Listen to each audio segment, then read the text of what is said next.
What's going on, everybody? Frank from AM Ramen, and I am in the neighborhood I grew up in. My heart swells every time I'm in this neighborhood, and that's gonna occur tenfold, I think, today, because I'm visiting a ramen shop that's in the same building of a ramen shop that used to be there. In other words, the old ramen shop is gone, which is a little sad, but I'm happy that ramen lives on in a brand new ramen shop that couldn't be more different from the original spot. We're going from classic to super modern ramen in the same space. And this is on a street that I literally walked on every day. And what I'm gonna be doing is eating ramen on the first floor and then eating Japanese curry and spaghetti on the second floor right after. That second floor is the place where I spent a lot of my childhood. So we're taking a big walk down memory lane here in Naminoaya.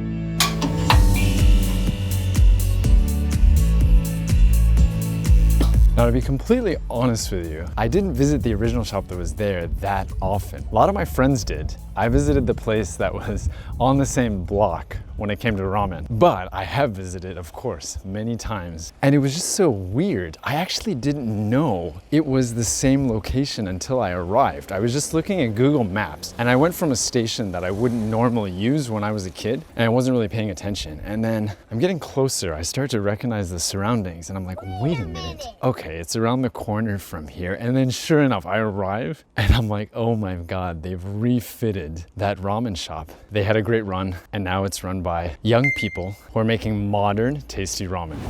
What I love about this area of Tokyo is it's so quiet. I'm almost conscious, like speaking in this residential neighborhood. You can go down a whole block and not see anybody. It was a great place to grow up. Tucked away behind Kampachidori, which is a pretty big road around Tokyo, and it basically covers the outer areas of Tokyo. So yeah, I grew up in Naminoaya, I grew up on Kampachidori, and every time I'm here, I'm tearing up. Okay, so maybe I don't quite tear up when I'm here, but when I saw that ramen shop, I was like, what is going on? This is so crazy. And the ramen was delicious. It was like elevated, elegant Japanese cuisine in soup form. It was like a light dashi. There's bonito flakes in there, niboshi, or dried sardines, along with kelp. So soft, but bright as day, and full of beautiful flavors of the sea. You gotta actually choose thin or thick noodles. I went with a recommendation, which is thin noodles, and that is a beautiful fold you get to witness as a result. That noodle fold, one of the best in the business. The toppings are separate. You see this at some ramen shops, and it really makes you appreciate that fold even more when the toppings are separate. You can add white negi as you like. There's a little bit of nori or seaweed paste on the side there to change the flavor. Another reminder of the sea theme, slow cooked chashu pork, and also bamboo shoots. You also get a bowl of rice, and you get to choose whether you want small, medium, or large for that rice bowl. I went with small just because I got a lot of carbs after this on the second floor. Elegantly tasty bowl, and it's so unusual to see a place like this in Naminoaya, where I grew up.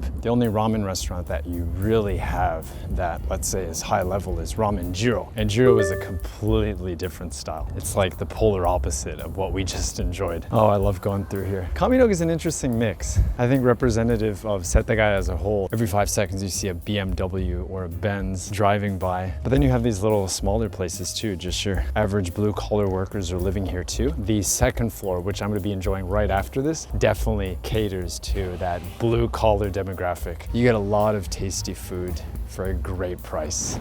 Okay, well, I didn't cry, but came close to crying. Last time I was at Papi was maybe about 2 years ago, so not that long ago. But still, every time I go, the memories just flood in. And what was different about this time is that in the past, they used to play a lot of 50s music, doo-wop. So today, I heard 50s, 60s, also some modern music as well, not just doo-wop. So they've been around 40 plus years. Now, the only changes are a few interior decorating updates, namely the countertop, and apparently an updated playlist for the music. And besides the menus looking more sleek and modern, nothing else has changed, just the way I like it. And to be honest with you, it is pretty basic Japanese style curry rice. Not that spicy, even if you order it spicy like I did, and a little bit on the sweeter side. The meat sauce spaghetti is also quite sweet. Thick noodles, not as springy as the ramen noodles before that, even though they were much thinner. Oh my God, but just the amount of carbs, the amount of rice and noodles there. I'm pretty full right now. So you get a lot for what you pay for, even though the prices have gone up. Big salad there, drizzled with mayo heavy dressing. And at the very end, iced tea or iced coffee. I was considering whether I wanted to sit overlooking the road there.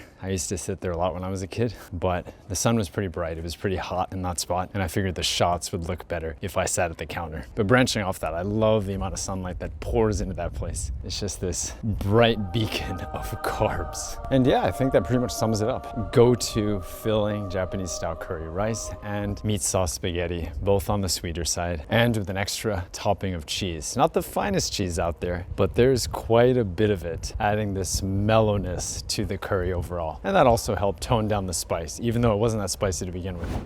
I've forgotten how crazy big some of these houses around here are. The houses were always pretty big out here. For one, we're on the outskirts, and two, yeah, it's a pretty high-end residential neighborhood, at least some parts, but again, it's a nice mix. Another thing I like about Setagaya too is it's very green. And I say outskirts, but this is only a 10-minute ride from Shibuya if you take the express. And this is where I feel most at home. Southern Tokyo, southwest, I guess you could say. Okay, well, I'm gonna close out this video and leave you with some Futako Tamagawa / Kaminoge scenery. Thanks for watching, and if you enjoyed this video, please do subscribe if you haven't already, and hit that like button as well. Thanks for watching. Frank from AM Ramen. I didn't quite cry, but I came close to crying. Thanks again.